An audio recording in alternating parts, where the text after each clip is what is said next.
Hello, and welcome back to Wendy's Weird World.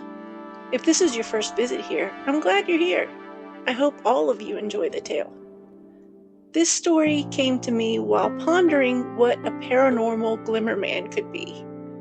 I'll remind you at the end, but please hit the like button if you enjoy this one. So, let's get on with the story and take a little walk into the forest.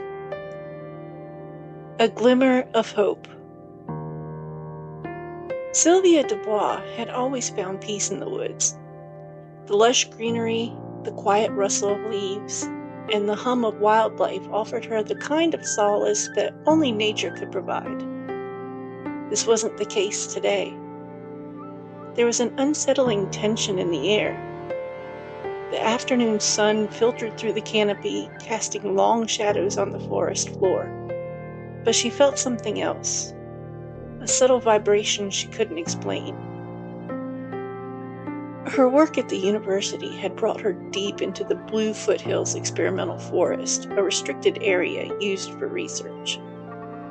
Here, she conducted field studies on hybrid pine trees, which she had genetically modified to be more drought-resistant and fast-growing. After 5 years of painstaking work, this experiment was her heart and soul. Yet, despite the peaceful environment, something about today felt off. The sound of her footsteps echoing seemed odd, as though something else was moving at the same time. Sylvia's eyes caught a ring of mushrooms near the base of an ancient oak, perfectly circular. Fairy rings. She avoided them without even thinking. Her grandmother's stories had warned her never to step inside one, no matter how much she loved the woods or believed in their magic. The ring tugged at the edge of her awareness, but she forced herself to focus on the saplings that she had carefully planted. As she got closer to where the saplings had been planted, she frowned deeply. Something had been digging up her research project. Of the dozen she had transferred to the forest, only 4 remained. Then, the unease sharpened. A sense of being watched crept over her, making her pause. Her breathing hitched, and for a moment, she struggled to catch her breath. Anxiety gripped her chest, and her lungs seemed to rebel. She turned, scanning the woods, but saw nothing. Just the familiar lines of the trees and the underbrush. Yet, something was there, she was certain. She crouched by the place where her sapling should be, staring at the holes, looking for claw marks to give some indication as to what had happened. And she just tried to push the feeling away, but it wouldn't go. The air felt heavier. An odd static seemed to hum against her skin, making her hair on her arm stand on end. "Hello?" she called out hesitantly, hoping the sound of her voice would banish the tension. Only silence answered. Then a shimmer in the trees caught her eye. It was faint, like light bending where it shouldn't, an almost imperceptible ripple in the air. She heard stories of the Glimmer Man, but never thought it was real. Just campfire stories, right? But what she was seeing now matched the story's descriptions. Sylvia's breath hitched again, and the shimmer moved toward her. She felt lightheaded, as though she was about to faint, when the air seemed to part, revealing a figure. He wasn't tall, but broad and athletic, dressed in what seemed to be a high-tech military suit. It was camo, but it also shimmered with gold, as if it were alive, shifting in the light before settling into solid form. Her heart pounded as her fingers clenched at the neckline of her shirt. Who are you?" she asked the Glimmer Man. He didn't respond immediately. Instead, he scanned the area, eyes sharp and alert. Sylvia wasn't sure if the man even understood her language. The static hum seemed to increase as he moved closer, sending waves of discomfort over her. She could barely breathe now. "Breathe slower," He finally spoke, his voice low and calming. "You're sensitive to the electromagnetic field." "What?" Sylvia whispered. She blinked, stunned by his words and the calm authority in his voice, not to mention the fact that he was in her woods. At least, as a research faculty member of the university who spent a lot of time here, she felt like they were hers. "The suit. It emits a high level of EMF. It's causing your symptoms. It takes a moment to power down." Sylvia swallowed hard, trying to follow his instructions, forcing her breathing to slow. "Who are you?" she asked again, more insistently this time. The man hesitated, his blue eyes studying her carefully. "My name is Walker Calhoun." Her mind whirled. Before she could question him, he glanced over at what was left of her saplings. "These trees, you're breeding them?" "Yes," Sylvia managed, still trying to steady her breathing. "They're hybrids, bred to be drought-resistant. Why do you care?" Walker's expression shifted slightly, almost as though he'd heard something important. "Your work, it's vital. We've taken some of these for our world." "What?" Sylvia's eyes widened. "You're taking my saplings? Those are university property. You aren't even supposed to be in here. This forest is restricted for conservation and research purposes." Walker paused, then sighed, his body relaxing just slightly. "There's something I need to tell you." His suit finally stopped humming as it finished powering down. Almost instantly, Sylvia felt better. Well, physically she felt better. She was livid that some military flunky would be marching onto university property and taking years' worth of work without any kind of permission. Over the next few hours, Walker explained. He wasn't from this world. Not exactly. He and others like him had been traveling from a parallel timeline, one where overpopulation and environmental destruction had brought their planet to the brink of collapse. Plants were dying, the air was spinning, and people, his people, were desperate. They had developed technology that allowed them to pass through dimensions, to find Earths where resources were still plentiful.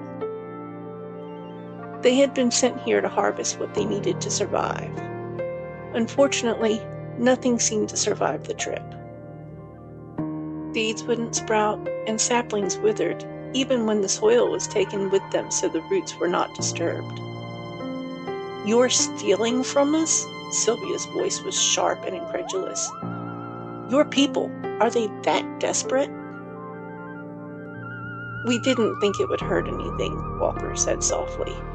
"Taking a few seeds, saplings, and soil from a large forest, it's like taking sand from a beach.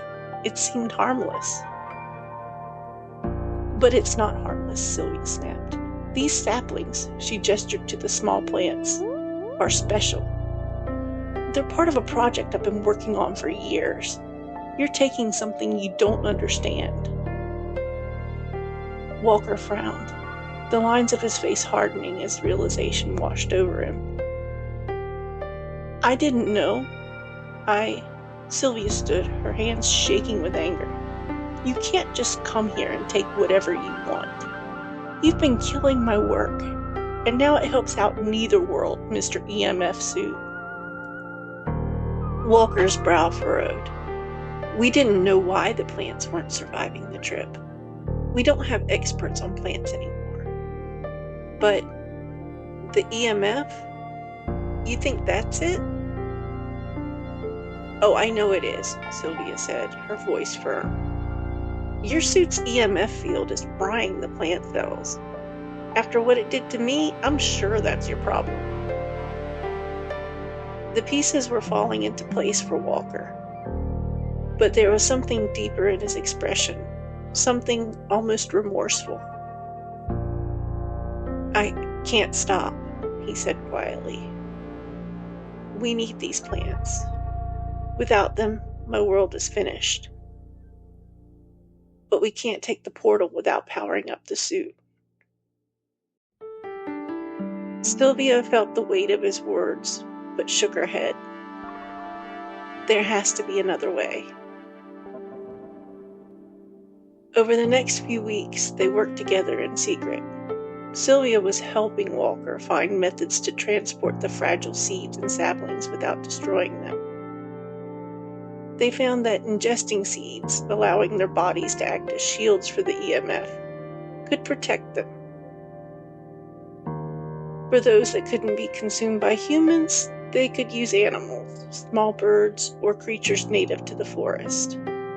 The animals would be able to carry the seeds across, preserving their vitality. But as they worked side by side, something else grew between them. Walker admired Sylvia's dedication to nature and her deep love for plants and the world she was trying so passionately to protect. Sylvia found herself drawn to Walker's quiet determination and to the depths of his struggle. His dedication to his own world was beyond just a soldier's sense of duty. Despite the monumental differences in their worlds, they connected in ways that neither of them expected. But eventually, the day came when Walker had to return. "We've been doing everything we can," Sylvia said, her hands trembling as she handed him the last of her saplings, since she already had more germinating in the university greenhouse. "It won't be enough, will it?" Walker shook his head. "No, it'll never be enough. The world I came from is greedy. It's how we ended up in this position. If I can't stop them, they'll start pushing and pushing until we take everything of value." "Then don't go back." The words escaped her before she could stop them. Walker looked at her, his expression unreadable. "I have to. It's my duty." "And what about your health?" she pressed. "You told me yourself if you go through the portal too many times, the EMF will start to affect you too. You're risking so much." Walker hesitated, the weight of her words sinking in. His body was strong, but it wouldn't last forever under the strain of the suit. Yet, he couldn't abandon his people. "I'll convince them," he said after a long pause. "I'll make them see the value of what I've learned here. But I can't stay here." Sylvia's heart clenched. She knew what he was saying was true, but the thought of losing him, of watching him walk back through that portal, never to return, was too much to bear. Walker stepped closer, his eyes softening as he looked at her. "I have to go, but I'll make sure this wasn't in vain." The day he left was quiet. Sylvia stood at the edge of the forest, watching him leave. She heard the hum and saw him disappear, shimmering into a transparent form as the suit activated. The Glimmer Man stepped through the portal within the fairy ring. He was gone. And when the shimmering light faded, the forest fell silent again. For weeks afterwards, Sylvia worked tirelessly, continuing her experiments, trying to fill the void that Walker had left. But there was a part of her that still felt his presence, a part that knew his world, as distant as it was, still needed her. The fairy ring never disappeared from the forest, always a reminder of the doorway between worlds. A hopeful reminder that perhaps one day Walker would return.